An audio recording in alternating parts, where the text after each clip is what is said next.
YSR Congress party నేతల ఆస్తులకి check పెట్టడం ద్వారా వాళ్ళని రేపు పొద్దున పాపర్లుగా మారిస్తే ఎలక్షన్స్ టైంకి ఇబ్బంది పడేటటువంటి పరిస్థితి, లేదా భయపడి మిగతా వాళ్ళు పారిపోవాలి అన్నటువంటి రూట్లోనే సాగుతున్నది ప్రస్తుతం.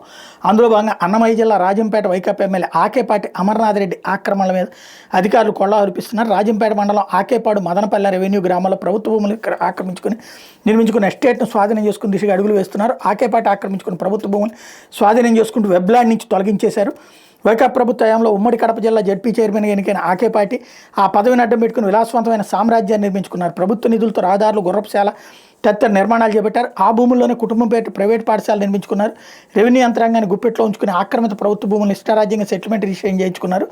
రాజంపేట మండలానికి చెందిన గన్నె సుబ్బనరసయ్య నాయుడు ఆకేపాటి భూదందాల మీద సమగ్ర ఆదాయాలతో పలుమార్లు కలెక్టర్కి ఫిర్యాదులు చేయడంతో స్వాధీనం దిశగా అడుగులు పడ్డాయి అన్నటువంటి విషయాన్ని ఈనాడు రాసుకొచ్చింది.